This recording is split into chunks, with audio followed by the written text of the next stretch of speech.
Welcome to another informative video on decoding laboratory coagulation tests. In this video, we will explore the prothrombin time test, the international normalized ratio, the partial thrombin time test, the fibrinogen test, and the D-dimer test. All of these tests tell the healthcare provider about the body's clotting process and how well that process is working. Now, many of you may remember from science class that platelets are the solid parts of a clot. But what tells the doctor about the body's ability to coagulate? Because having platelets is one thing, but using platelets so that you can coagulate is another. So, what is coagulation? Coagulation is a longer word for the process of blood clotting. Platelets help to form a clot, but there are many different proteins that must be present for the platelets to do their job. These many proteins each have roles in what is called the coagulation cascade. The coagulation cascade can be a complex process to explain. If you would like to see more about the coagulation cascade, leave a comment down below. So let's begin by understanding the reference ranges for the PT, INR, PTT, the fibrinogen test, and the D-dimer. The prothrombin time test, also known as the PT test, should typically fall between 11 to 13.5 seconds. The international normalized ratio, or INR, should ideally be around 0.8 to 1.2. There's no unit of measure for the INR, only the number is given. The partial thrombin time test, or PTT, should be between 25 to 35 seconds. The fibrinogen test should range from 200 to 400 milligrams per deciliter. Lastly, the D-dimer test should be less than 0.5 micrograms per milliliter. Before we get too far, please hit that like button so that we can get more laboratory testing content out. This really helps the channel. Okay, now a patient is at the doctor's office. The doctor looks at the patient with a reassuring smile and says, "I understand that the mention of these tests can be overwhelming, but they are crucial in evaluating your body's ability to form blood clots. These tests help us understand if there's an increased risk of bleeding or developing clots in your blood vessels." The patient, looking puzzled, asks, "Why would I need these tests, doctor?" The doctor responds, "These tests are ordered when someone has unexplained bleeding or bruising, or when a healthcare provider thinks a person has a disease or condition that could cause clotting problems. They can also be used to monitor the effectiveness of treatment with blood thinners." The patient inquires, "But can you tell me what these numbers mean?" The doctor patiently explains, "These numbers that we discussed are only average ranges. If the results fall within these ranges, it generally means that the body's clotting ability is normal. However, if the results are outside these ranges, it could indicate a coagulation disorder. But don't worry, we'll discuss your results in detail once they're available." This dialogue with your doctor can help reassure a patient about the importance of these coagulation tests. Remember, these coagulation tests are essential tools in your healthcare provider's toolkit, helping them ensure your overall health and well-being. As well, we would like to remind you that the information provided in this video is for educational purposes only and should not replace professional medical advice. Always consult with a healthcare provider for accurate diagnosis and treatment options. In this section, we will delve deeper into understanding the purpose of each coagulation test.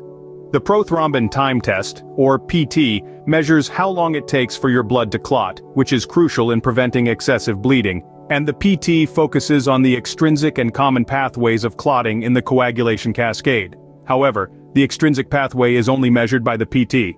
The international normalized ratio, or INR, is mainly used to monitor patients on warfarin, a blood-thinning medication.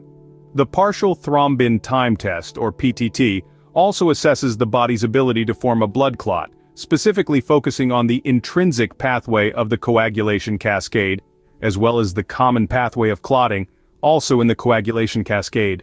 The fibrinogen test obviously measures the amount of fibrinogen in the blood, but what is fibrinogen? Fibrinogen is a protein that, when converted to fibrin, helps catch and bind platelets together along with other clotting proteins, red blood cells, and white blood cells, so that a clot can form. In other words, fibrinogen helps make a netting structure so the body can complete the clotting process.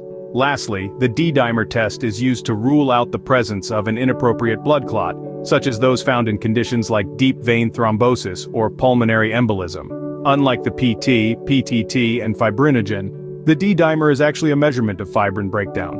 When fibrin breaks down, a small protein fragment is present in the blood, and that fragment is the D-dimer. This fragment can be detected and tells the healthcare provider if the body might have a blood clot or a blood clotting disorder. Each of these tests play a vital role in diagnosing and managing a variety of health conditions. Now, let's discuss the medical causes for abnormal results in these tests. A low prothrombin time can be caused by conditions such as liver disease or vitamin K deficiency. On the other hand, a high prothrombin time may indicate blood clotting disorders, the use of certain medications like warfarin or liver damage. A low international normalized ratio can be seen in patients with a higher risk of blood clots, while a high INR may suggest an increased risk of bleeding. If a patient is being managed for coagulation therapy, the INR is generally what is used to assist with therapy management, but your healthcare provider would know what is best in your individual case. A low partial thrombin time can be associated with conditions like von Willebrand disease or hemophilia, whereas a high PTT may indicate the presence of certain clotting inhibitors like heparin, clotting factor deficiencies, or liver damage. A low fibrinogen level can be seen in conditions like disseminated intravascular coagulation, also known as DIC, or liver disease. Conversely, a high fibrinogen level may suggest inflammation, infection, or tissue damage. Lastly, a low D-dimer level is usually normal, but a high D-dimer level can indicate the presence of a blood clot or a condition called deep vein thrombosis, also known as DVT. Now, let's understand why a doctor would order these tests.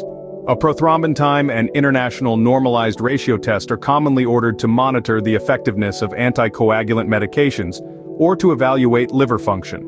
The PT and INR are usually given together on a lab report. A partial thrombin time test is often used to assess the overall clotting ability of the blood, or to monitor heparin therapy in a clinical setting. A fibrinogen test helps evaluate the body's ability to form blood clots and can be useful in diagnosing certain bleeding disorders or monitoring treatment. Lastly, a D-dimer test is frequently ordered to rule out the presence of a blood clot, especially in cases of suspected deep vein thrombosis or pulmonary embolism. Well, there you have it, a high-level overview of the PT, INR, PTT, fibrinogen, and D-dimer laboratory tests. We hope that the information in this video helps you towards being an advocate of your health care or the health care of someone that you care about. We thank you for watching our video on decoding coagulation tests. If you found this information helpful, please like and subscribe to our channel for more informative content.